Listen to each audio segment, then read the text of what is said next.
Hello, What Nuts, Humpty Dump Nuts, and Ryan Nugent Hump Nuts. It is Tuesday, May 21st in the United States of America, and this is What Chaos, presented by Prize Picks Daily Fantasy Sports Made Easy. Use promo code What Chaos for a first deposit match up to $100. That is Pete Blackburn. That is Shonda Paz. And I am a motherfucking oil man. Hi, boys. Congratulations. I do have to give credit, hand out congratulations and credit. You always believed. I did always believe. There were moments where I truly wasn't worried. I was like uncomfortable at some points, but you must consider I ate most of a pizza and just had I get like jugs of Pedialyte thinking, oh, well, I'll stay hydrated so that, but I'm also just fucking putting so much sugar in me. So if I felt uncomfortable, it could have been that I was literally making myself sick. Are you talking about just last night? Because I meant throughout the entire series. You always believed the entire series, but last night was Game 7, did provide some drama. Finally, it was like 50 minutes in, but like I didn't really worry about that game too much. I didn't really. There was a moment where I didn't, because I turned my phone off. Something got to me that I turned my phone off. Okay. Megan Kelly, our friend, texted us at 3-0 about halfway through the third period and said, "It's official. I'm an oil man the rest of the way." And as I was texting back, "Love ya," she responded, "Oh fuck," because she's at ESPN and she was in the fucking control She's truck. in the control room and she could see everything before us. So she sent back, "Oh, God damn it." And I couldn't tell if she was fucking with us or not. So I just turned my phone off. Okay. I was like, and then they scored a goal. I didn't really get a sense of, oh, here we go. Good on the Canucks. They scored 3 goals in 3 minutes and 2 goals in 3 minutes, 57 seconds in a game in which the Oilers were unbelievable defensively through the first 2 periods. And even when the Canucks were on the power play or when they were getting scoring chances, like, the Oilers were blocking shots. Their sticks were so fucking good. I know that Darnell Nurse, by the numbers, didn't have the greatest game, but he was a defenseman playing defense, getting in the way of shit, and was stout. Just give me a stout Darnell Nurse, and I am a happy oil man. I mean, they gave up 2 shots in the first period. 2 shots on net in the first period. Unbelievable. They did a really good job taking away the middle of the ice. Like, there was nothing down the middle of the ice for the Canucks basically that entire game until the second half of the third period. Like, that's why, like, games like that, it's tough to, like, kind of wrap your head around where you want to give credit, where you want to put criticism, because it's like, yeah, the Oilers played a really great game, but fuck, man, the Canucks didn't make any adjustments until like halfway through the third period. And I know that they even said it on the ESPN post-game show. They were like, I think it was Steve Levy who was like, well, this could have been a different game if you did that, 20 minutes, 30 minutes earlier. And he's right. Even in the third period, the Canucks had like 5 or 6 really, really good scoring opportunities aside from the ones that they actually scored on. Like, there was a couple opportunities. They had a breakaway. I think it was who had the breakaway? In the first period or third period? Third period.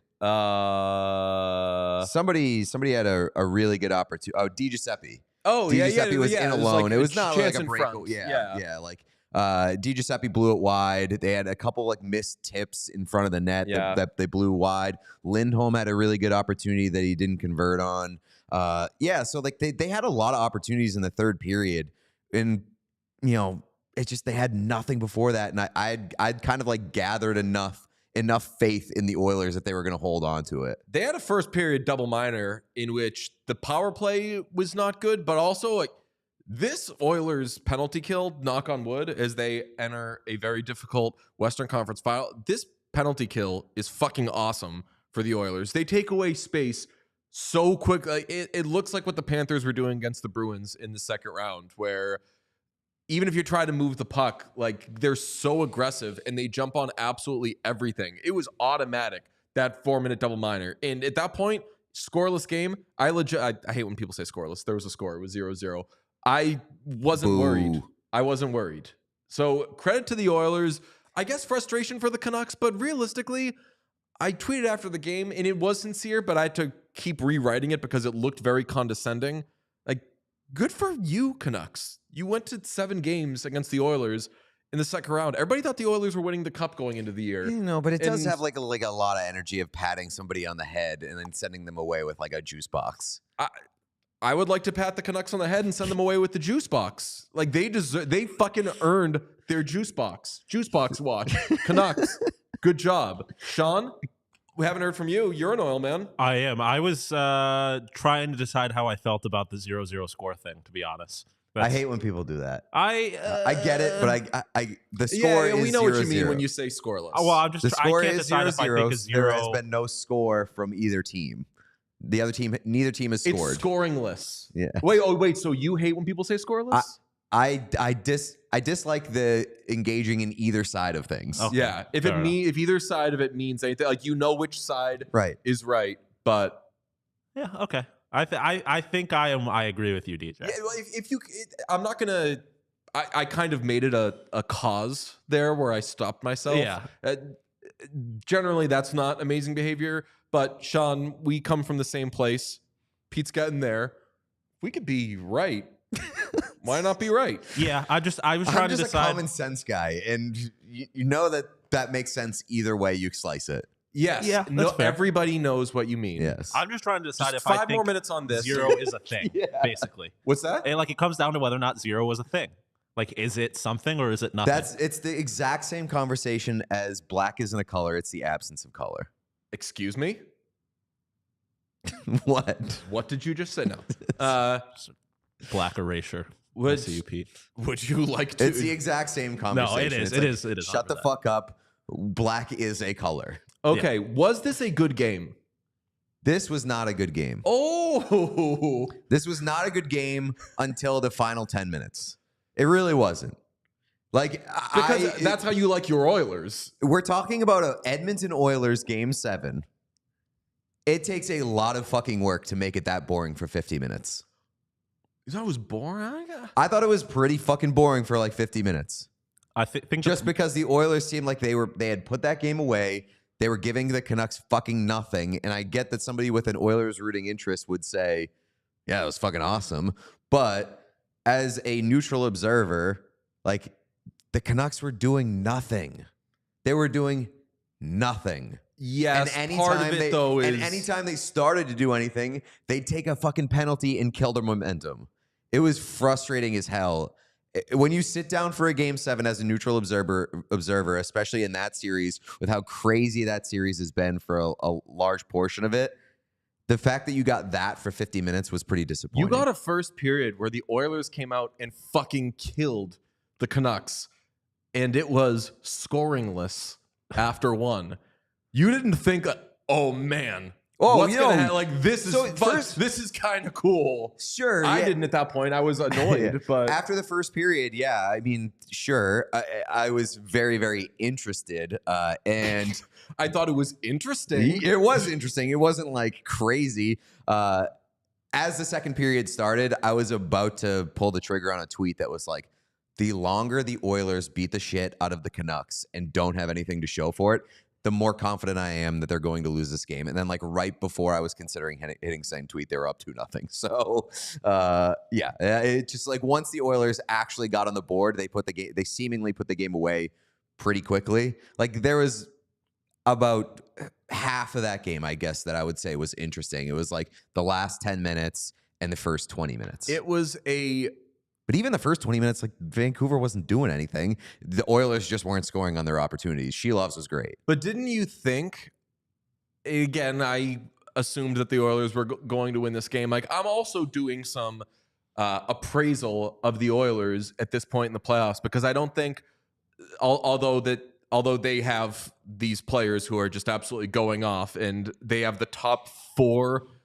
point getters in the postseason, despite not playing the most games. They're the Oilers. Right. Like, but despite all of that, I have questions about them going the rest of the way, and we'll talk about the Western Conference Final. I don't think any of us expect the Oilers to win that series, but I'm still doing some scouting of the Oilers and being like, where did they stand? I mean, and like, I was watching them and I was like, ago, good fucking like this PK thing is for fucking real. Yeah. Like, I'm getting tangible lessons and information out of this. I guess for an oil man, it was useful. I was able to glean a lot.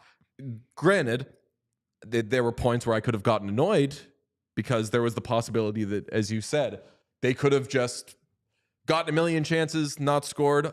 I might be late on this. I don't think I am. Sean, I think, was the first one to be outspoken about it. I fucking love Artur Shelovs. He's so fucking good. He is so for real. He's such a big part of why the Canucks made this run.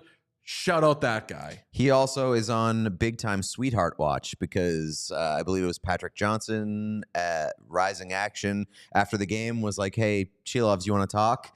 And apparently he was just extremely sad and whispered, no, not tonight. No, thank you. It's not good behavior. Got to make yourself available. It's in your contract. 20 minutes a day. Why is he ducking?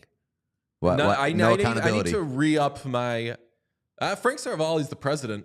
I need to re-up my PHWA membership. Yeah. And file a complaint against the Vancouver Canucks. No, he's on sweetheart watch. He had a great game. Was very sad on the bench after the fact. Shelovs, for real, regardless of what happens with the Canucks, will be this postseason, that guy arrived. Oh, yeah. And someone in the chat said, off of the pat him on the head and send them off with a juice box thing, the Canucks get the, oh, you guys are going to be scary next year kind of thing. Even though they'll probably, be a little worse. Lindholm, they'll be maybe Zadorov, Joshua. They have a lot of cap space, but like, if you're using it to bring back, I don't know, Joshua and Zadorov, you know what those guys are? They're like low-key fabric. Are they not? What do you mean? They, like, Joshua, big, tough customer. Like, that's kind of the sandpaper that you want if you're in the Pacific Division. No? Yeah. I mean, so, do you overpay?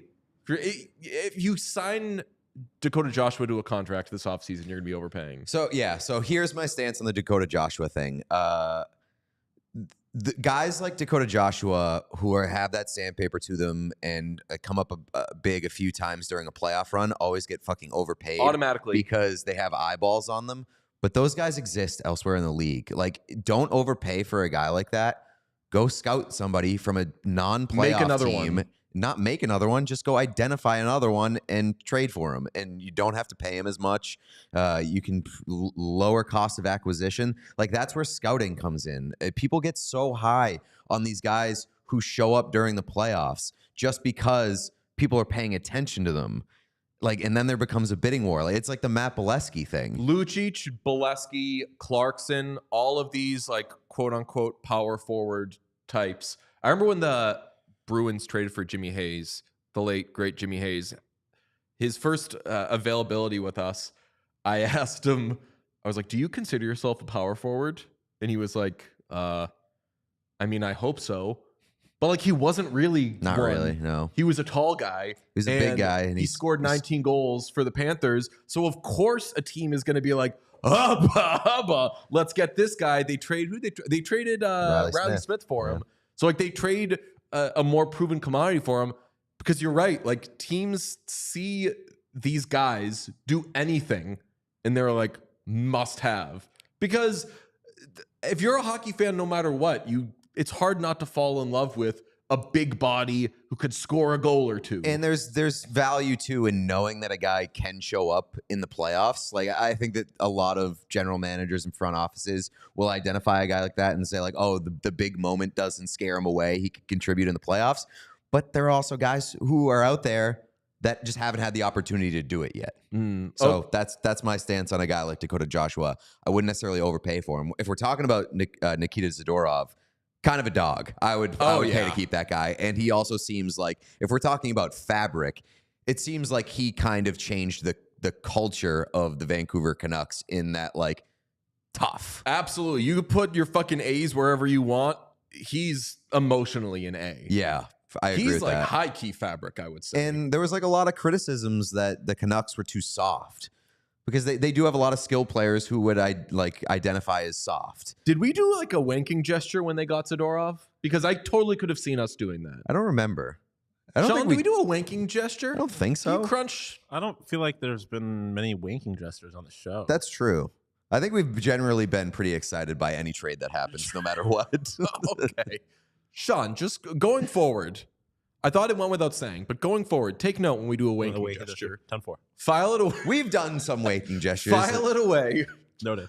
Just I'll get a notebook. there's going to be a what chaos like Wikia. I have this board behind me. I could start like throw yourself up there, handsome, and just making notes on the dry Sean's erase wearing board shorts today. I know. Wearing shorts. Good for you. Which, by the way, those puppies breathe. Are we allowed to wear shorts on camera? I think it's bad behavior. It's bad behavior. You're not supposed to wear shorts on stage. I played some music the other day and wore basketball shorts, and somebody, I believe a whatnut, sent me something that said, bro, you are low-key mothering in those basketball shorts. What does that mean? It's my favorite thing I've ever been told in my life. You're mothering? You never heard about mothering? You never heard mothering? That, you know, like it's like stand behavior. Swifty, yeah, right. Yeah. Stand behavior. They'll say like, "Oh, mother is mothering." Oh, So like, if we're listening to Paramore, when did that turn Haley of Williams phrase is always kind of come mothering. into the lexicon? Mother? Like blank is blanking. I feel like that's relatively new, I but I believe see the it all over. Smurfs may have kicked that off. What? You know about the Smurfs, The Smurfs right? are smurfing? The Smurfs call they say they use Smurf for everything. Do you not know this? No. I Smurf did is a know that. noun. It's a verb. I think it's a slur. They use it for everything. But no, do you not agree that recently there's been like, oh, those boobs are boobing? Shit Yeah, like I mean, that. I feel like it kind of comes I'm from not like the type to say serving the boobs thing. are That's boobing. true. Your dick I'm not is a- dicking, bro. I'm not a Sydney Sweeney I feel guy. like it comes from like the serving thing. Like, oh, Yeah. she's serving. Yeah, maybe. I don't know. What did you just I do? just snapped. By the way, these shorts, and I'm not going to get up and show you my legs. They're like a TJ green. Maxx, $5. They're no. Pakistan, $19. They're like green. God doesn't like a deal. Paisley Bandit, Dallas Stars, right here. Oh, They We'll get should into worth some Dallas Stars. The Paisley Western. we'll get into Bandit. Mother Dallas is Stars not son merch and hunt. partnering right now if he's wearing Dallas Stars stuff. I am not wearing Dallas Star stuff. I'm just wearing a green thing with kind of a Western. We were on like scene watch after Game 6. Edmonton, scene, people partying, moss pit like crazy. The Oilers couldn't help themselves after the second period. Oh my and I didn't God. even think this. P was the one that pointed it out. I sent this video that the Oilers tweeted after the second period, and Pete was like, "What are you fucking doing?" They were up 3-0. Sean, do you have the video? Sorry, which one? Is the Edmonton The moss pit. dancing in Edmonton? Yeah. Look at this. Meanwhile, in oil country, I was never more positive. Pete had to point it out. But there's a fucking cowboy incredible. there breakdancing. Is that breakdancing? It's something. That breakdancing. The cowboy was cowboying No, in a it's- stew. That's like as soon as you get on your hands, I think that's breakdancing. No way. That And is that's not like a- breakdancing. That's more of like a rah Rasputin Also, type of deal. motherfucker is wearing what looks like a Stu Stu Skinner. American football jersey. Can we? No, he was Snip wearing the Heritage Classic jersey. Okay, but so just rolled up. Yeah, his sleeves are rolled up. Yeah, that's the I Heritage gotta Classic say, jersey. yo, He's- more that I guy watch rules. it, kind of mothering. Like That guy he's rules. going crazy. Yeah, but the Oilers put that out. Pete said, "What are they doing?" And I was like, "Oh God, their next fucking tweet is gonna be headed to OT." or some shit. Right. It was not good behavior at second intermission for a team like the Oilers that it just has being assholes in their DNA. But an incredible video. I saw a lot of that was making the rounds after the fact. So a lot of people waited on it. Good behavior. Wait till the win is in the books and then tweeted that. When I video was out. on the way to the old orifice today, I was like, what if I know it's like, I don't know, 10:20 on a fucking Tuesday in Boston, Massachusetts. What if I just celebrated the Oilers a little now? Just fucking. You can't do that unless you have a car flag. Oh. Yeah, you got to get an Oilers car flag, and then people will like understand why you're beeping. Otherwise, they'll just think you're horny. I'm a privacy guy. Yeah. I don't like the idea of driving around. I feel like I could dox you pretty easily by just revealing what kind of car you have. Yeah. I have a space car. You need to get like a shitty truck that has like a tattered Oilers flag in the bed of it. And truck just nuts. Fly around, windows down. Truck nuts. Stereo blasting La Bamba. Huge, yes. Huge. That's what you should have done. You should have played La Bamba with the windows down and then honked. That would have been that takes place of an Oilers flag. When I played music on Saturday, I played the hockey game song that was the background music for our Super Bowl video, and that got the best reception of anything. Had people clapping along. They eventually stopped clapping. I had to tell them, "You've stopped clapping," so when they started clapping again. It was a pretty good scene. Speaking of good receptions, we have to discuss John Buccigross and his behavior after Cody Ceci scored the first goal in Game 7. John Buccigross on the call for ESPN just says, "Of all people, The best." And Butchie was, I love Butchie. He's important to us. He is our biggest fan. Tells us how to we'll be on the raise show our at some son. point." Yeah, that's gonna rock. Yeah. He's you know who he is. In There Will Be Blood, he's the guy that tries to buy Daniel's land and says, "Oh, like if you sell us your land, then you could go take care of your son." And he's like, "You don't fucking tell me how to raise my son. I'm just gonna fucking abandon him instead." But Butchie tells us how to do our show.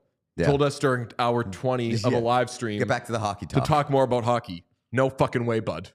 We were doing our own thing. But first period, Butchie spent saying where everybody went to college, which is his want. First, second, and third period. And he does a lot of the highlighting the numbers. He'll do, well, here's McDavid, 97.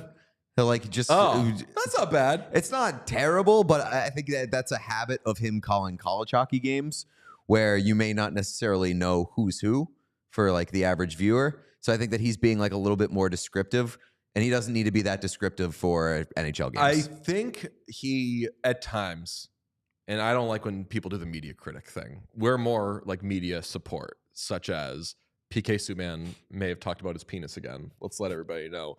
But he, I think, assumes nobody has heard of anybody. So he was doing here's where everybody went to college. That's what I'm saying. Like the college thing is fine to do that. Okay, I guess, but it's often irrelevant. No, I'm saying like when he's calling doing it in college games. Yeah. No, but first period he's doing the Dylan Holloway played at Wisconsin. They think he's going to be good. I'd say like I would just throw out there Dylan Holloway, first round pick, and then move on. But to each their own. I thought it was fine. This shows how annoyed I was getting with the game that I let out in the second period. Hyman and Quinn Hughes were battling for a puck. You go, Zach Hyman and Quinn Hughes, couple of former Wolverines, and I said I was sitting by myself. I said, "Oh my God!" Like we have to. It can't just all be about this. And then like a few minutes later, the Oilers scored and I was fine and I was breathing. But like when you're starting to get a little stressed about the game, you don't. It was just a combination of things I didn't need. I didn't need what the game situation was, and I didn't need the They all went to Michigan. But And I will say, I could never do the job, could never be a play-by-play guy. It seems like the hardest thing in basically all of hockey. You get the hang of it. Shout out John Buccigross. I think he did a pretty good job last night. I know, and I tweeted during the game, like, Bucci's call, John's call is very entertaining. Like in the beginning, all the college stuff was getting to me because I wanted a goal to be scored. But of all people, is the greatest goal call that's ever been. And I know that he said more words, but the way I texted it to all my friends who are working in, like, I have friends who are like TV producers or whatever, so they can see it, but they can't always hear it. I texted a bunch of people and was like, just so you know, when Cody Ceci scored that goal, the call was of all people. It's very deserving, honestly. Like, it's mean as shit, but I think everybody had the same reaction when Cody Ceci gets on the board. Honestly, if Cody Ceci hits the net with a shot, everybody's like, oh, damn, he's locked in. For him to score the first goal of that game, first goal in a couple game sevens. I love that you boys, too, are invested in Cody Ceci. I mean, first round, Cody Ceci had a tap in on the doorstep and blew it wide into the corner.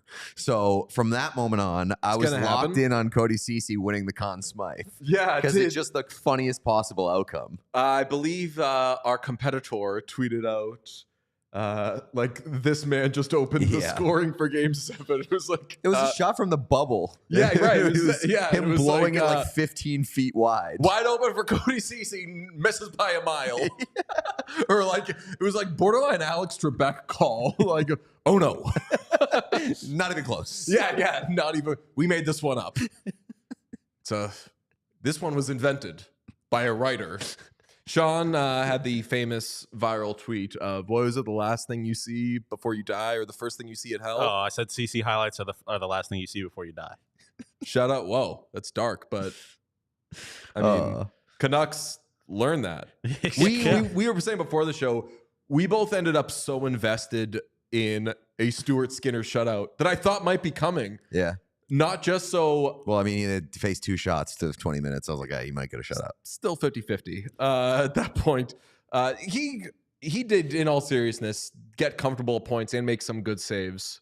But I was never like, they can't fucking beat him. It was more like, they can't beat the Oilers right now. But anyway, wanted him to get a shutout because it would have been great for the Stuart Skinner discourse. But also, as Sean said before the show, Cody Ceci having the game-winning goal in Game 7 would have just been beautiful. A 1-0 Game 7 scoreline with Cody Ceci being the only goal scorer with a Stuart Skinner shutout on the other side would have been the funniest game and funniest outcome ever. Oh, man. So how do we feel about the Oilers through 2 rounds? Up, down? Better than we thought, worse than we thought, kind of are where we thought they should be? It's just like are where we thought they should be, like made a bit of an adventure out of it, but that's kind of what I want. We thought they would do that. Yeah, kind of what I want out of the Oilers. I've been impressed by the special teams. That's best special teams by far in the NHL right now. That's about it. The only reason why I don't feel good about them, or maybe worse than I expected to feel about them, is Stuart Skinner. Yeah. And we're going to do previews for each of these series, but in our own way. We're going to put a little Pete Blackburn classic spin on it. But Stu is kind of, I don't want to say an X factor. Like, if Stuart Skinner becomes regular season Stuart Skinner, which he hasn't become yet, I take them way more seriously. So it's a good and a bad thing. It's like they're here despite the fact that they're not firing on all cylinders. One way or another, he matters. That's the thing. Like, he matters, and when that motherfucker is in the movie. So the question that I'll ask at this point is, to this point, we've said that Stuart Skinner only needs to be average for the Oilers to be in good shape to move on. Do we think that changes against the Dallas Stars? Does he need to be more than average for them to have a chance? There are 2 areas of that series that right now have major gaps from one team to the other, and one of them is goaltending. If he can bridge that a little bit, he's also going to face the most offensive depth he's faced by far this postseason. Like, Kings are deepish, but with what? Stars, those are some fucking real, and all those guys aren't firing all cylinders, and all those guys aren't healthy, but they might be. So Stu needs to be a lot. But there are two players, and you'll probably be able to guess who they are, but we'll talk about them later. Two players who, if they're good to really good, I actually could see the Oilers winning the series. But I don't think I'm telling tales out of school or tipping our hand when I say we all consider the Oilers underdogs in that series. Yeah? Yeah. Sean, would you agree? Oilers underdogs? Yeah. The only thing I was going to say is that if you had asked me before the playoffs, if the Oilers, or if you told me before the playoffs that the Oilers made the conference final, I would have assumed that they were winning games like 6-5, 6-4. And I feel like there's been a lot less of that. The anti-PK. It's just, like the defense has been really good, obviously. I mean, it's hard to tell how much of it's the defense and how much of it is just like the Canucks not being great offensively. Well, in the series, the Canucks didn't really. The Canucks. I'm with you on like the Canucks didn't show up, but the Canucks also just didn't have a lot. Yeah. The Oilers still, and it's always in the eye of who are you pulling for? And I assume you're pulling for the Oilers in that game just because you want a Dallas, Edmonton, Western Conference final. But Canucks fans are definitely within their rights to think that their team didn't do as much as they could have. But like, look at the roster that you had to ice in a Game 7 against an Oilers team that, as Sean said, probably a little better defensively than we would have expected. You could have done more. The struggles that they faced in generating both against Nashville and Edmonton is concerning. Like neither one of those, like the Oilers are not a defensive juggernaut, and they fucking struggled so bad to generate in several of those games, and they struggled to generate against Nashville, who, like, no disrespect against the Nashville Predators, but like they're not amazing either. You're disrespecting them a little bit. They're a little bit. Like, they're not amazing. They got some sandpaper to them, but like the Canucks on paper should have cruised by Nashville. Well, while my oil men did win, I'll tell you what I did not win yesterday is money, because I did not 10x. The game just didn't go the way I thought it was going to go. Didn't 10x. A big part of it, you know why I didn't 10x? Is because I had Artur Shilovs making less than I didn't like that bet. Number of I didn't like that choice. It was a DFS. I didn't like that DFS. Oh, okay. I said that I was going to tail you to jump on board with your selections, your entries. Yeah. And I man of my word, saw that one. I was like, I'll be honest. I'd rather go less on Stuart Skinner saves, both for the purpose of maybe he would get lit up, or they just wouldn't put enough shots on net. Yeah, that was the least. It shows the nervous energy I probably had going into the game. I didn't really stew over the whole thing, you know? I was like, just give me some positive things that could happen, and I'll take all those. But I've 10x'd before. I've 2x'd. When you pick a number, I may have X'd it, and it's on Prize Picks, the largest daily fantasy sports platform in North America, the easiest and most exciting way to play DFS. It's just you against the numbers. Instead of battling thousands of other players, including pros and, even worse, sharks, Macklin Celebrini could be in the mix. You pick more than or less than on 2 to 6 player stat projections and watch the winnings roll in. You've heard Pete and I discuss our 10x's that we've done in rounds past. I don't think, did we 10x at all in the second round? I don't think so. Not amazing behavior, but we're going to keep trying, and we'll let you know the moment we 10x in the conference final. Go to prizepicks.com/whatchaos and use code whatchaos for a first deposit match up to $100. That's prizepicks.com/whatchaos and use code whatchaos. Pick more, pick less. It's that easy. Fellas, blink if you have yet to purchase a Father's Day gift for your old pops this year. What the hell? That's me blinking, because it's not good behavior. I don't buy Father's Day gifts. But we all thought so. Today's episode is brought to you by Manscaped, the leaders in below-the-waist grooming. Maybe your pops has had his bush since the 70s, and that's okay. But our friends at Manscaped have crafted the total package for his special day. Whether it's for the boys downstairs his beard, or even the best pair of underwear out there, Manscaped has his bases covered. So head over to manscaped.com and get 20% off and free shipping with code WhatChaos from daddy to zaddy for your old pops. You think your pops is ever CHP? I don't know. Should I give my dad the talk? Yeah, that's my version of the talk. Just guys talking about cutting their dicks. Yeah, ask him if he's ever cut his penis, because I guarantee you the manscaping tools that were used in your dad's day were not, emphatically not, as well engineered as the Manscaped tools like the Lawnmower 5.0. But it was not fashionable back in the day. It's true. To be using such products, and that's where Manscaped comes in and changes the world for the better.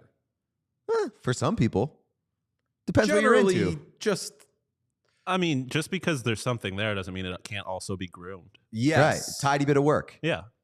We love the phrase tidy bit of work. Yeah. Make sure your whole situation is a tidy bit of work. You can do that by getting 20% off and free shipping with the code WhatChaos at manscaped.com. That is 20% off with free shipping at manscaped.com using code WhatChaos. Never forget where you came from. Your dad's balls. Happy Father's Day for Manscaped. Is that what it says? No, it says never forget where you came from. ... If you know what I mean. We don't What like do you the think they implication. We don't like the implication. Just spell it out. Yeah. Came from your dad's balls. We don't BS a BSer. You come from the balls. That's how it works. You were stored right next to the P. Okay, the conference finals are set. Rangers-Panthers begins Wednesday. Stars-Oilers begins Thursday. That's going to be a very fun series. There have been no real surprises, to quote Radiohead, in the Final Four. I feel like that doesn't happen often. Do we like it or do we not like it? I like it. I like it. It goes against, I think, the energy that we had going into the play, right? We were like, it better not be chalk. Well, you better be screwy. Well, we're famously a podcast that is called What Chaos, based off of our love for things being chaotic. This is not a chaotic Final Four, but I like looking at the bracket and saying, yeah, I think that these are like the maybe the four best teams in the entire NHL this season, and I'm very excited to watch them play. And that's what I'll take. Like, honestly, it should be these four, maybe a swap in. I don't know if you want to put in the Hurricanes for one of them or the Avalanche for one of them, but you look at it and you say, I wouldn't even say the Avalanche. I think I agree. Carolina is like the one team that I think that you can put in there, and then I would say, yeah, that also makes sense. You know what's great about this, though? Say the Boston, I don't know, the Bruins could beat the Rangers, but like some of these teams, if there was a fun one, we'd be doing food talk. And I'm not doing any food talk this round. I don't think that anybody could, if one team could get mowed down, and there's a lot of people in the business apparently that disagree with this, I would say the Oilers are the most prone to get cut down in a relatively short series. But all things considered, these are two series that sincerely could go long. And like these are the best teams remaining. Yeah, and like make us long. It's chalky, though. It's chalky. You do have to say it's chalk. It technically would have been more chalk, technically, if Vancouver had won, because I think our friend Craig Morgan tweeted out, like, this might be the first time ever. I believe so. First time ever that four division winners. First time since they moved to this current division setup. First time four division winners made the conference final. But I think we can all agree that even though Vancouver was a higher seed, the Edmonton Oilers were the better team, especially given what Vancouver was dealing with on the injury front. There has not been an upset in this entire postseason. There has not been a betting upset in this entire postseason. There are two lower seeds that won series. The Avalanche, the number 3 Avalanche beat the number 2 Jets. Avalanche were favored in that series. The number 2 Oilers beat the number 1 Canucks. Oilers were favored in that series. So I thought the Hurricanes were favored over the Rangers. They were, because they were Stanley Cup favorites. Oh, true. I'm sorry. Okay, so there's been one upset. There's been one even upset. then, even like any of the upsets, even like the Avs thing, it's just like, nah, not really. Which brings us to a point. And let me can I just give one more bit of information on that? Yep. So there have been 2 like upsets by seeding. There were through 2 rounds. There's been only 2 upsets by seeding. There were 5 through 2 rounds in 2022, 7 in 2021, and 8 in 2019. 3 last year. So there's always way more. Like, this is very uncommon. It is funny because I remember you guys specifically having the conversation on the show as the season was ending, being like, it was the greatest regular season of all time. We're somehow going to end up with a really boring we better get some playoffs. Shit. But the interesting thing is like, and you guys kind of hinted at it, it hasn't been boring at all. First round was a little disappointing that like times, they were a little lopsided in terms of the series. Yeah. Only one of those series was 2-2 in the first round. So well, I a mean, little bit of a letdown, but second round I thought was great. I had a really good time with the second round. And I'm really looking forward to the conference final. The point that I wanted to make that we were kind of arriving to was the New York Rangers were underdogs against the Carolina Hurricanes. They are once again underdogs against the Florida Panthers, and like they have the longest odds to win the Stanley Cup remaining. Like as President's Trophy winners, this team won the President's Trophy, and again, they're kind of being consistently disrespected by Vegas and by certain models. I know that The Athletic has the Panthers with a 65% chance to win this series and reach the Stanley Cup final. And the Athletic piece, which was written by, I believe, Dom and Sean and maybe Shayna. Some guys named Dom and Sean. Shayna jumped in. The Athletic. Trying to make sense of like why the New York Rangers continue to be underdogs in this series despite being President's Trophy winners. They believe that a lot of it comes down to the goal differential and the regular season goal differential, which was plus 53, which is pretty solid, but it was the 7th best goal differential in the entire NHL. And the last time a President's Trophy winner was outside of the top 3 in goal differential was 1979, which is kind of crazy.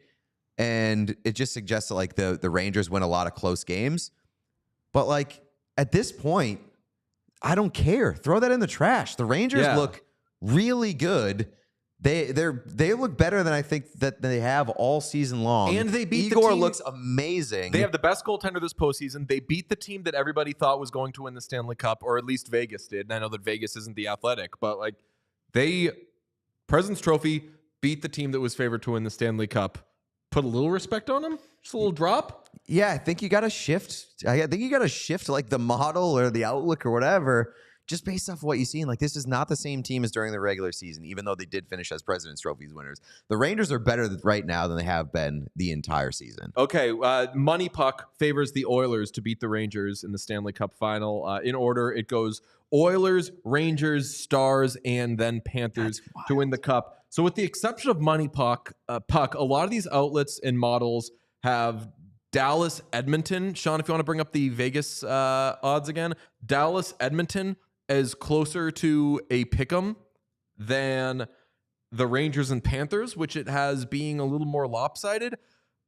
I think we both agree it should be the other way around, or like we just feel like, I think it's just like a pick'em. Like I think Rangers for NHL, that's plus 130 is like crazy. I know. I don't know how many like NBA fans or whoever would be in here watching this, but like the NBA series, they'd be like, "This is the closest shit I've ever seen in my life." You saying they're lopsided? No, but like this is pretty, especially for a conference final. I think I don't know. I don't have the numbers to back it up, but that surprises me. Yeah, it really does. I think we'd both say that Rangers and Panthers could be closer series between the two. Can we quickly rank the remaining teams by chaos? Yeah. You go first. By dead last is Dallas. They just like dead last is Dallas. They just don't have much like chaos attached to them, and that's not a criticism whatsoever. It's the opposite of a criticism. They've been the most adult steady team basically all season long. And a while ago, months ago at this point, you were like, I don't want the Stars to win the Stanley Cup because that would just be like very chalk, very like not surprising. There would be too much order in it. Like there would be a lot of blueprint talk if the Dallas Stars win the Stanley Cup, which is a compliment to Dallas. They should win the Stanley Cup. Number 3, I would say Florida. Whoa. Because Florida made the Stanley Cup final last year. Like it would just be taking a step further. But by they have winning Matthew the Tkachuk. Cup. They have Sam Bennett. They're going to do some shit on their way there. If Tkachuk shows up, Guy hasn't been much of a shit at all. Yeah, Come on, bud. Yeah, but that's not what I consider when I'm talking about ranking them by chaos factor. Like, yeah, it's going to be chaotic getting there, but it's not going to be like, holy shit, this team won. Number 2, I would say New York Rangers. New York Rangers, just because it's been a while since the Rangers have put together like. I know they made the Stanley Cup final, but like been a while since the Rangers have won. It's been a while since any of these teams have won. I think 25 years for each one of them. Also, 25 plus years. They're getting a lot of Knicks fans who I'm not going to say are like jumping on the bandwagon, but like refocusing their energy. I think that the Rangers, a lot of their chaos comes in the form of the fact that they're from New York and that their fans are going to go nuts. And then also like something will happen with Rempe at some point. And even if it doesn't, we're going to do something up. The media or somebody will somehow make it about Rempe. And Ryan Lindgren will find a way to injure himself. Yes. Igor is going to have to probably stand on his head if they end up winning the cup. So like, there's a lot of chaos there. You're going to have a parade through fucking Manhattan, which will be wild.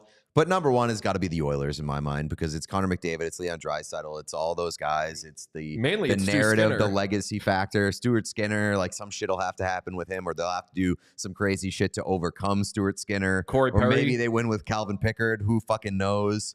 Like, yeah, the Oilers are the clear number 1, and I think that the Stars are the clear 4. You can swap the other 2 in the middle if you want, but I think bookend are really strong. Yeah, I would say I agree that the Stars are the least chaotic. Oilers are the most chaotic. I would say the Panthers are a little more chaotic than the Rangers just because of Tkachuk and Bennett. And I trust those two to do some more shit that will get everybody all upset. I don't know if people are going to get like mad at Chris Kreider or like Adam Fox. Maybe if he injures a you know what? Actually, the opposing goalie last time the Rangers were in the conference final. And how about he hurt Carey Price? El Capitan is always prone to do some shit, right? Trouba, yeah, that guy. Yeah, we had Biz on a couple weeks ago, and Biz was like, "Trouba could be a weapon against the Florida Panthers, just in that, like, he's a kamikaze. He is like a literal weapon, like right? weapon. It's like how a car is a weapon. Better uniform matchup, Sean. Throw it up. So both of these are, I think both of them are tied, because it's one half that's amazing and great, and the other half is dog shit. Ooh, I strong disagree with that. I think the Panthers uniforms are dog shit, and the Stars uniforms are dog shit. I'm not like crazy about the Panthers, but you can't put them in the same tier as the Stars. Like, the Stars are actively Stars bad. uniforms are good. The logo is bad. The uniforms are boring. Like, the color is good, but the uniforms aren't like crazy. The logo is terrible. Sean, can you explain to people, if they haven't heard before, why you hate the Stars uniform so much?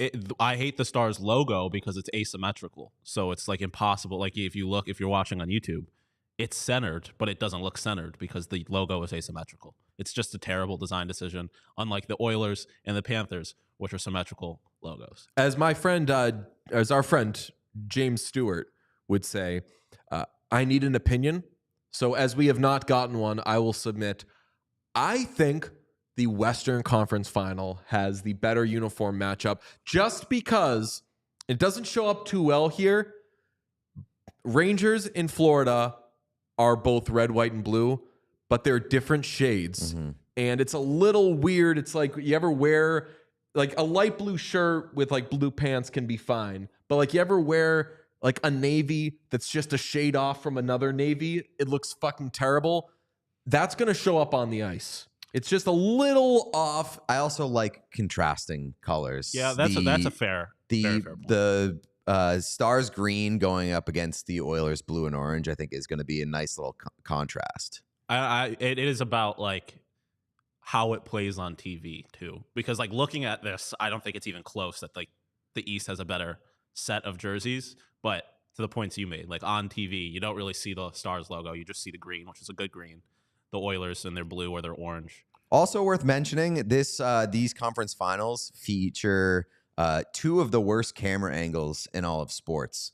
At Ooh, least do tell. at least during the regular season, because the Florida Panthers during the regular season have an extremely low camera well at their arena. Same with the Dallas Stars, both very low, and it like cuts off the corners. You get too much fan like blocking the camera and that kind of shit. I know for Florida they've fixed it during the playoffs. Like they've created a second camera well or something that's way higher. I still think that the Dallas one is tough. By the way, if anybody hasn't subscribed and they're watching on YouTube, forgot to say, please make sure you are subscribed. It goes a very long way for us. If you're listening, head over to the YouTube, subscribe there. And if you're on YouTube, subscribe on Spotify, Apple, wherever. We on Tidal, Sean? Can we? Do not think so. I'll talk to Jay-Z. Can we bring back up the jersey thing real quick? My last point here. Are these like the current Eastern and Western logos? Do they have current Eastern and Western logos? Because those are very out of date. They do not match like what I would expect the Eastern and Western Conference logos to look like. Tell them. Keep going. Why? Why? Yeah. I don't know why. Well, what do you need? What's it not giving you? I don't know. Oh, I thought there was I don't have like I thought there was like a that's not how it should look. It should look like this. It's just like that feels old. That was like a good half take. It was definitely half baked, but that feels super old. And I do remember that those were on the All-Star jerseys a number of years ago. Like, like that was, I think, like the Ovechkin player draft season. Yeah, for the All-Star game. I pulled those off of Wikipedia so I believe they are current. I feel like they just don't really use them anymore. They're definitely like I feel like they definitely use these ones. Well, more they used now. those on the All-Star jerseys 2 years ago. Like those. Oh no, those are that's the 90s. No, ones. I know, but I feel like they keep going back to different ones rather than using. I don't think they like really have official ones. Like I don't think they really use them. I'm putting out a call to the NHL.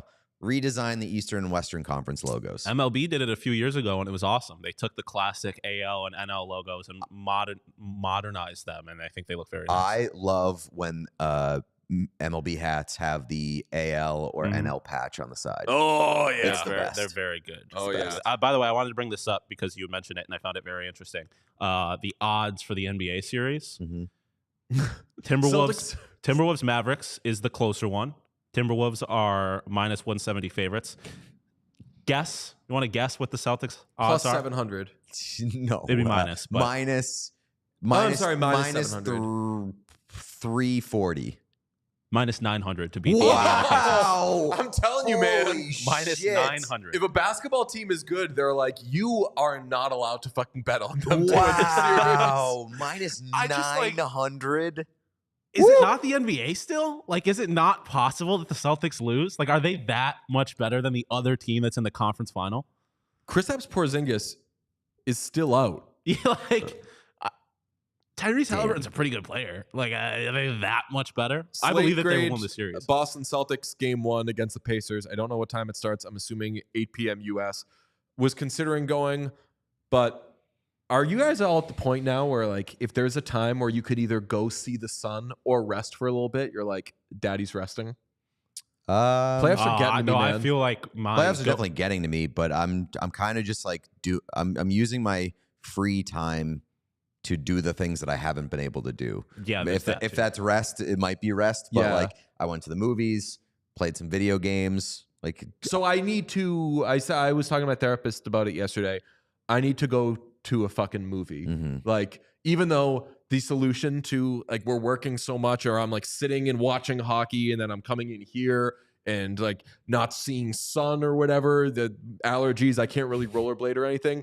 I think the solution low key actually is sit in a fucking dark movie theater, because it at least turns the brain off from like, who are we having on tomorrow? When are we going to do this or whatever? To me, like I spend so much time inside watching hockey right now that like going outside is my resting. It also is nice that like the schedule that we have now, like yesterday, didn't have that long of a day. I got home, I watched a movie. Yeah, and I would have like I watched it. The one game a night max from this point out is going to be a reprieve. All right, boys. Gonna have a little bit more free time. Somebody mentioned PWHL. I think the final starts tonight. Game 1. Game 2. No, game two. Game 2. Boston's Boston up. won game There we 1. go. Yeah. Hell yeah. Also, Could go got to to that, mention WNBA got some shine ahead of the Oilers Canucks game last night because started a little bit late. I think puck drop was supposed to be at 9. It was like 9:15. There was a WNBA game on. It was not a good sales pitch. I feel like they chunked the opportunity to win over some eyeballs. The end of that game was tough. I will say I don't think it was much different than like your average regular season NBA game where I agree. it takes forever to end. But yeah, I mean, I think it's there was like a 4-minute video review. The video review took forever, and I think they might have still gotten the call wrong. And also, like, one of those teams is really bad. One thing I do want to bring up, and like it was a Caitlin Clark game, and Caitlin Clark was on the bench for like about 80% of the time that I watched. Well, they did put her on the bench at one point, and then the commentators didn't know the rules. They did not know the rules. That was a tough look. I felt bad for the play-by-play guy because he was clearly frustrated. He was like, "We got told 2 things in the course of 20 seconds there." But the thing that's not talked about enough is the way that the WNBA works. Is like their draft thing is it's the record over the last 2 seasons. The Mercury are really bad. You know who's probably going to go number 1 overall? Paige Beckers. If we end up in a world where Paige Beckers and Caitlin Clark are on the same WNBA basketball team, I don't want that. I want Aaliyah Boston to be better. I'm not going to let you slander her off of your limited experience of watching WNBA. Watch your mouth. I don't slander Aaliyah Boston. I want her to be better. Well, you're implying that she's not that great. You're implying that she's not good off of the end of one WNBA game. She made the shot, but it was like the worst jumper I've ever seen in my life. And I've watched Aaliyah Boston kind of a lot. Like a lot of people, I hadn't watched a lot of women's basketball until the last couple of years. And I would watch her in college, and I thought she was like the best women's basketball player ever. I thought she was next. And then they had that game against Iowa, and I was like, oh, okay. So like I was unfamiliar with how good women's college basketball was. But at that time, I considered Aaliyah Boston like the number 2 basketball player ever. And I don't know. I like the kind of awakening that a lot of people who are novices with WNBA are having right now. I said it yesterday for a bit during our prize picks read, where like we're tuning in to watch Caitlin Clark take over, and there's so many fucking awesome players who are like, well, yeah, let's fucking destroy Indiana tonight, and they do it. Yeah, so, I mean, I think people kind of forgot that basketball is a team sport. Yeah, Caitlin Clark is not LeBron James, so she wasn't going to show up and turn that team into like a good basketball team right away. But like, and just people do this with leagues that they don't watch. They do it with Major League Soccer and everything, where they're like, "Oh, I watch this sport, but I watch a different league. So your league is YMCA," and it's just fucking not. It's like pros who are. Yeah, I mean, I don't know if the MLS comparison is. Watch it again 1-to-1 because there are like 5 leagues that are considered better than MLS at least. That's not really the case with WNBA. But yeah, I mean, I'm not surprised that there are WNBA, like there's good WNBA players, but it is very nice to see that it wasn't like Caitlin Clark showing up and taking over. Also, I don't know. I feel like it would have been an incredible scene if a bunch of hockey fans were tuning in, waiting 15 minutes for the Oilers to start, and got to see Caitlin Clark like win a game. Yeah, I mean that would have been fucking huge for the WNBA. To be fair, she almost did with her passing, but yeah, it was a nice little feed to the middle. Like I said before the show, I think she just might be Steve Nash, and that's not a bad thing, man. 1 MVPs. Also, they're not the exact same player, but like, what do you do with Caitlin Clark and Paige Beckers? 1 ball. Fucking figure that shit out. You do. I mean, I think Caitlin Clark is You're like good the enough. You would just become the Celtics. Yeah, I think Caitlin Clark is good enough to play off the ball. I think Paige Beckers is too. Caitlin Clark is just such a good facilitator that Caitlin Clark would have to play point guard. You don't really want her off the ball, but just because of how good of a shooter she is. I feel like when you got 2 players that are that good, you kind of just figure that shit out. Okay, well, this has been a great show. And we've got so much more stuff previewing the Eastern and Western Conference Final coming tomorrow. So we've done the fun stuff. Tomorrow we get into the nitty gritty. Also, very amicable. We still have a few more minutes if we want to talk about this. Very amicable on Pete's end. I know that Pete wants to push the Stars very hard in this Western Conference Final. I thought you were wearing green for the Celtics. You said that you're wearing green because you don't have any Star stuff. I don't have any Star stuff because, as we've gone over, I hate the Stars branding. Although I have been, there's been outside suggestions from both of you two, like check out Depop, check out Etsy, just online for like thrifting, off man. the beaten path Stars merch rather than Fanatics or NHL.com, 47 brands, stuff like that. I have a Stars jersey. Do You you want my Mike Madonna? I mean, I will put it in my in one of my lockers at the very least. It'll be fun. My favorite Stars fan, Eileen, said disappointed by the lack of Stars jerseys behind me A little bit today. of oversight there.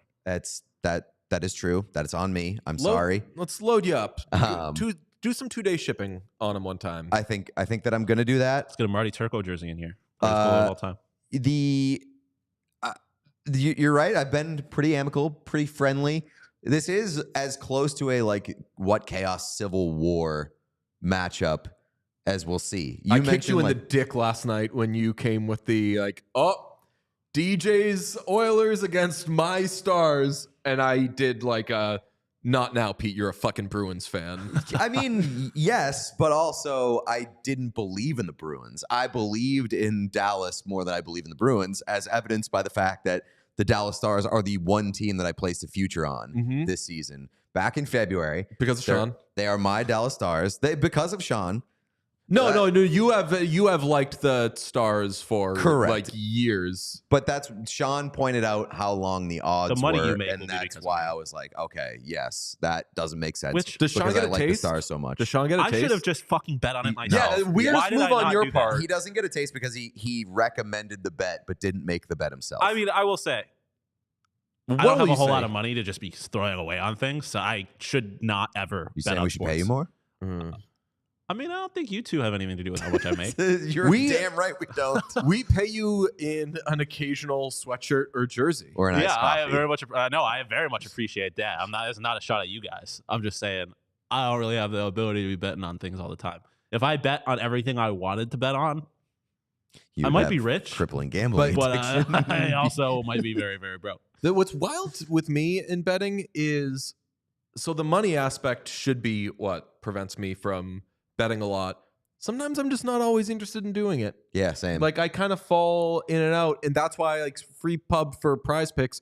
Prize Picks is more like playing a game. it's an activity. It's like doing the fucking Wordle. Yeah, that's like, do that exactly every how day. I feel. Like if I have enough of an interest in a game where I'm going to be locked in no matter what, I'm less likely to bet. Or if the game is so big that I'm like, may as well also throw a bet on it because I feel a certain way, or just it's going to make it that much more interesting. Like I bet on Game 7, and it was the first game that I bet on in the Oilers Canucks series, just because I was like, damn, Game 7's huge. What did you bet? I did my own Oil Man parlay. Good. I did man. Oilers money line. I did Zach Hyman anytime goal scorer and Leon Draisaitl 1+ point. So you won. Zach Hyman didn't score, did he? Yes. Did he get on the board? Yeah, Check the your Boosh account, bomb. dummy. The Boosh bomb. He was, tipped I Bouchard's. did not know that he switched tipped it. Bouchard. So change. I think that I won. And I had to send in my group text. I had to do a very late This is great. Hyman This is text unbelievable. because they changed the goal. This is unbelievable. My Oil Man parlay was very heavily Oh, yeah, Leon buddy. Draisaitl based. Nice little win for your boy. Oh yeah, good Oh, yeah. job. Nice. I want to acknowledge the friend that we've made over the last few days or the last week or so. Final Boss is in the chat, and he keeps saying that the Panthers are like he keeps shit talking the Oilers, which I find hilarious because the Panthers are not playing the Oilers yet. And you can't fucking hurt me. Well, no, but he's like the Oilers are going to lose more but than to half me, pizza yesterday. That's like the Oilers are going to beat the Dallas Stars is what he keeps on saying. So he's an oil man. Always good to see another Oil Man. Yeah, pro Oilers, Final Boss. Pretty nice. I will say I've also not only is my lone future on the Stars, my lone Conn Smythe is also on a star. So That was something I was going to bring up. If the Conn Oilers, Smythe odds are crazy. if the Oilers make the Stanley Cup, who the fuck is winning that Conn Smythe? Do you know who the Oilers, Oilers win the Stanley Cup, I leader should say. for Conn Smythe odds is right now? Stuart Evan Skinner. Bouchard. Exactly. The true, like, It's probably Connor McDavid. It's Connor Connor McDavid. it's Connor McDavid. The Conn Smythe odds are Jake Ottinger plus 500, That's wild. which is weird because Wyatt I'm like, Johnson. you fucking have the Oilers and the Stars as a pick'em. Why would he? It's confusing. Jake Ottinger plus 500, Igor Shesterkin plus 550. That I get. Mm-hmm. Connor McDavid plus 600, Sasha Barkov plus 650, Matthew Tkachuk plus 800, Leon Draisaitl plus 800. That's kind of confusing. Like, if I were to do odds right now, I don't know if it's good behavior to have an Oiler that high, but like, wouldn't you have Leon Draisaitl super high? He has fucking 24 points in 2 series. Yeah. Crazy. I got Wyatt Johnston at plus 1,200, which, like, if the Dallas Stars win the Stanley Cup, I think they're longer right now, which is crazy. for Wyatt Johnston, Yeah. wow, I was looking at them today. like, it's crazy, right? Yes, I Wyatt get, Johnston's been a fucking machine. Right. I don't know. I mean, I just feel like there's like, I genuinely have no idea who from any of these. Like, I guess if it's like the Panthers, it's probably Tkachuk or like Bob or something like that. Like, there's probably like 3 Bob guys hasn't that been might that be good. Well, yeah, but I'm saying if they win the Stanley Cup, Tkachuk, they right? probably Yeah. would You're Yeah. baking in something Yeah. that they've then done something. Draisaitl, man. Also, shout out Evan Bouchard is the first defenseman to have 20 points through 2 playoff rounds. I know they went 7 in one of the. Like, I think that people will look at the Oilers' stats. I keep saying the Oilers haven't played the most games. The Oilers haven't played the most games. Do we know who has played the most games? of the 4 teams left. Yep, Would be Ooh. Dallas. Dallas. Yeah, I guess it would be. 7 and 6. Yeah. But they're growing rust right now. Tomorrow's preview is going to be a doozy. Okay, they're going to be fucking covered in rust. Can't move. Wyatt Johnston rust. Jesus. The Tin Man. Yeah. Tomorrow we'll get into more of the old nerdy stuff, Nitty-gritty. the nitty gritty. Why you were doing some weird I was mouse stuff that I was doing this. Sorry, I didn't realize okay. it It's was called over a spasm. Okay, Yeah, tomorrow will be Please the more in-depth don't shame. playoff previews, conference final previews, maybe with a guest. We haven't locked one in yet, but I think that we're probably going to look for a guest. I mean, I've got like books of rundowns. We could, if the grid went down right now, we could eat on rundowns for like, I would say a month. I love that. We've got stuff. And drop in the Discord if you haven't. I jumped in the Discord yesterday and people did some like, ooh, DJ showed up. Do you not show up to the Discord ever? I do. Yeah, I do. Oh, I was like, fuck, are we not supposed to come in here? No, I think it's because you don't ever go in there. Correct. And so that's why people are like, oh, DJ's here. Somebody said it feels like I'm having lunch at school and a teacher sat down at my table. And then they started discussing what nuts are the best. Then they started discussing what teachers we all would be.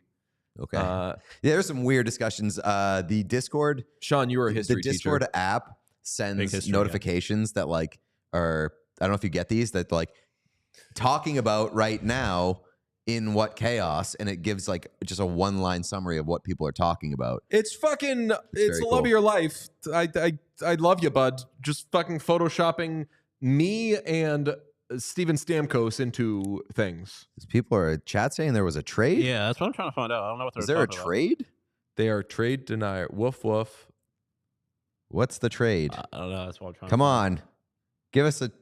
Oh, I see it. Ryan McDonough traded back to the Tampa Bay Lightning with a 4th-round pick for a 2nd-round pick and a 7th-round pick. This changes everything. That's really interesting. Sort of. How does? I don't know. Now the Predators, I don't know if I would be. they were giving up- eliminated. I don't know if I would be giving up a 2nd-round pick in order to acquire Ryan McDonough. 2nd-round pick for Ryan McDonough. Yeah, like the going to the Lightning, Ryan McDonough and a 4th-round pick, going to the Predators, a 2nd-round pick and a 7th-round pick. What is Ryan? I would assume that need to look into why that makes sense, but Ryan at McDonough this stage, I don't like. has Ryan 2 more McDonough. years left on his contract at a $6.75 million cap hit. They got to be retaining if they're getting a second round pick in that deal. Right. Weird. Yeah, that's a strange deal. I know that the Lightning really need a defenseman, but Ryan McDonagh at this stage and having to go up a second round pick. I like Ryan McDonagh going back to Tampa, just in general. Yeah. I like it's a nice old story. But I know like he was Preds. really beloved there. What are the Preds? Wait, so the Predators get a second round pick. They've already got a first round pick, right? So what? I have to look. So what is going on in Nashville? Do we think? Who's asking for this? Why? No, I was doing Windy. Windhorse. Now why? Do you think that Windy? He did know. He knew that a Rudy Gobert trade was going down. It would have been amazing if he just didn't know any of the principles of the trade they were discussing and he was just filibustering. He was like, so Utah makes a trade. That's interesting. They got a player. Why do you think? Now, why would they be doing that? Nashville does have a first round pick. So now they've got a first round pick. 3 second round picks. And 3 second round picks. No Macklin retention. Celebrini's dad works for the Golden State Warriors.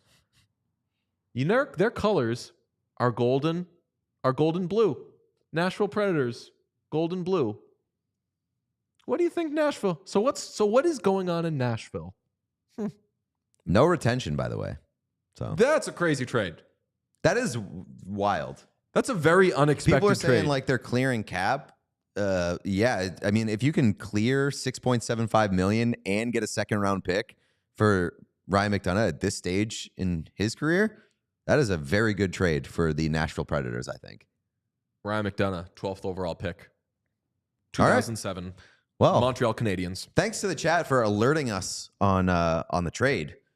Yes. Big things to come tomorrow. We're going to have proper previews of the Eastern Conference Final, the Western Conference Final, and as I said, jump in the Discord or tweet at me. This is going to be dangerous. My DMs are currently opened.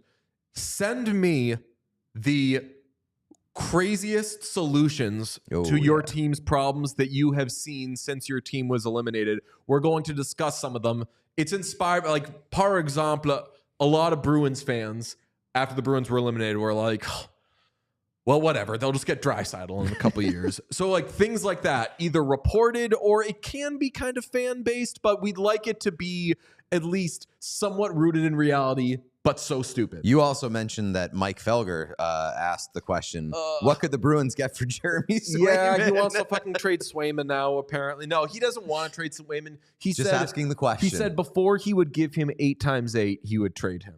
I don't love 8 times 8 for Jeremy Swayman. I don't think he's going to get 8 times 8. I think that his agent and Swayman should try to shove it up the Bruins' ass for taking him to arbitration last year. Oh, yeah. And Bruins fucked themselves. They could have done a 2-year reward for him, and they did a 1-year reward. So now they got to pay him. It's the old PK Subban.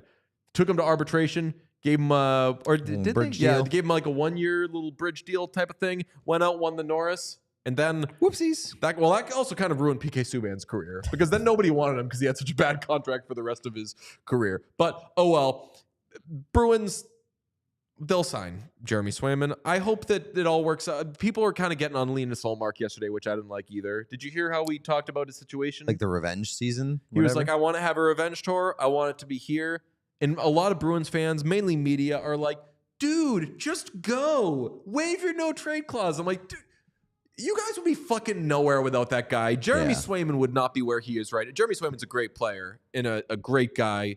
Everything. Love him. Linus Ullmark has helped Jeremy Swayman. Correct. Like, Linus Ullmark has made such a fucking great impact on the Bruins. So put a little bit of fucking respect on the 2023 Vezina winner's name. Don't kick Linus Ullmark out the door. Linus Ullmark rules. And yes, he has his control built into his contract that was given to him by the Bruins. He's well within his rights to exercise that. Do I think that he's going to stick around here for next year? No. But if he wants it, I like think that for him. He's gone I and want he's him to being stay. polite. I want him to want to stay. Same. And I was thinking about it like, not the end of the world if they keep him. I disagree. You don't want to spend bad asset management. You don't want to spend like $12 million in net, but everyone's saying, "Oh, they got all this money now. They can."